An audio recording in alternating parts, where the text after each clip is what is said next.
मी जी संस्था चालवतो गेली 44 वर्ष त्या संस्थेत मी काम करतो.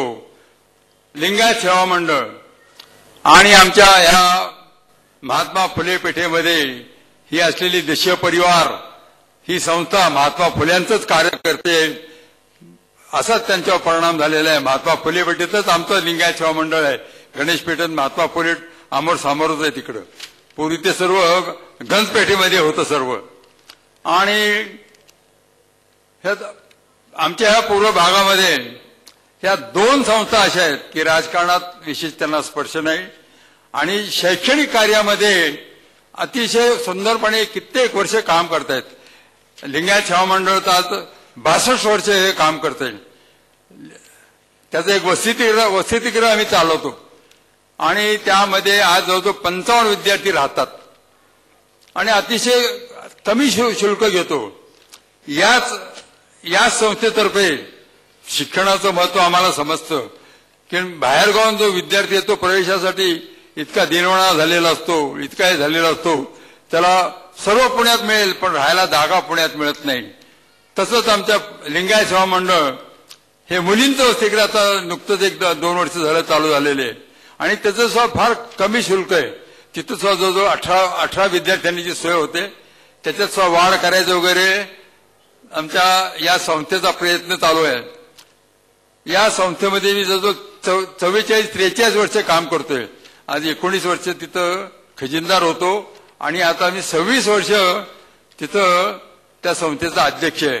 दुसरं मी काही करत नाही, राजकारणात भाग घेत नाही, काही करत नाही, अजिबात काही करत नाही. पण शिक्षणाचं महत्व मला पहिल्यापासून समजतं आणि खेड्यापाड्यात इच्छुक विद्यार्थी असतो शिक्षणाचा, त्याला काय अनंत अडचणी येतात हे मी जाणतो बरोबर. आणि जो विद्यार्थी आमच्या वसतिगृहात राहतो, जो शिकून उच्च पदस्थ होतो, डॉक्टर होतो, इंजिनियर होतो, चार्टर्ड अकाउंटंट होतो, तो कधी आम्हाला विसरत नाही. आमच्या संस्थेला विसरत नाही. आम्हाला नाही विसरत, आम्हाला विसरत चालेल, आमच्या संस्थेला विसरत नाही.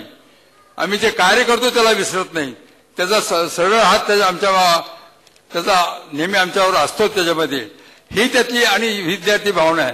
दिशा परिवार सुद्धा अतिशय उत्तम काम करते. मी आज इथं पाहतो की ज्याची आलेली देणगी त्या विद्यार्थ्यालाच दिली जाते आणि हे काम हे सतत 12 महिने करतात. ही साधी गोष्ट नाही.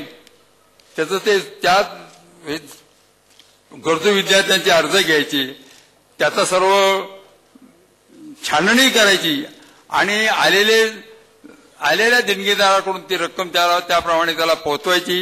ही काही साधी गोष्ट नाही. 12 महिने सतत करतात.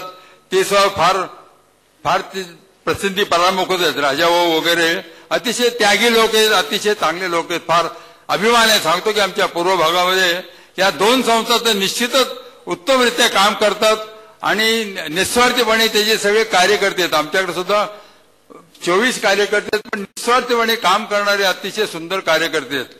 विद्यार्थ्यांचं वसतिगृह चालवणं हे सुद्धा अतिशय गरजेचं आहे आणि ते पूर्व भागात असणं.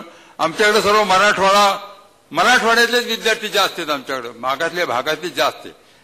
त्यालाच बहुतेक प्रवेश दिला जातो आमच्याकडे जास्त. गरीब असतो, हे असतो, होतकरू असतो आणि शिक्षणाचं त्याचं ध्येय असतं पुष्कळचं, ते इथून बरंचसं साकार होतं. त्याचा आम्हाला अतिशय आनंद आहे, अभिमान आहे. तसंच दिशा परिवाराचं आहे. ती गरजू विद्यार्थ्यांना दात्याकडून आलेली रक्कम परवाने देते. ही अतिशय अनुकरणीय गोष्ट अशी आहे असं मला निश्चित वाटतं. आणि या कार्यक्रमाला आज मी तो उपस्थित राहिलो, मला त्याचा फार आनंद होतोय, अतिशय आनंद होतो की आपण आतापर्यंत का नाही आलो इथं. त्याबद्दल मी सर्वांची क्षमा मागतो. या दिशा परिवाराची क्षमा मागतो. आजपर्यंत मी का आलो नाही. मला प्रत्येक वर्षी ते निमंत्रण देतात पण मी इतका मग्न आहे तिथं कार्यामध्ये, आमच्या या वसतिगृह वगैरे याच्यामध्ये फार मग्न आहे की त्याच्यात वाढ कशी होईल, त्या विद्यार्थ्यांना सुविधा कशा होतील, त्याच्यात कमीत कमी शुल्क कसं घेतलं जाईल आणि त्याला सुविधा कशा प्राप्त होतील आणि तो कसा शिकतो, किती त्याच्यावर लक्ष ठेवायला लागतं. त्याशिवाय चालत नाही. बाहेरगावून आलेला विद्यार्थी अतिशय साधा असतो पण तो वसतिगृहात पुण्यात आला की पुण्याची त्याला हवा लागते आणि मग त्याला बरंचसं त्याच्यावर लक्ष ठेवायला लागतं की तो कसा वागतो, काय करतो, कुठं जातो, काय लागतो. आमच्या आता सेक्रेटरी अनिल दुधरके हे ते उत्तमरित्या काम पाहतात. समाजकार्य हेच आहे. शिक्षणाचं फार महत्वाचं शिक्षण. मी खेड्यापाड्यात गेलो तर आमच्या लोकांना सांगतो, दुसरं काही करू नका, तुम्ही मुलांना शिकवा. शिक्षणाखेरीज पर्याय नाही काही त्याला. आजकालचं शिक्षण हा तिसरा डोळाच आहे, त्याशिवाय त्याला पर्याय नाही.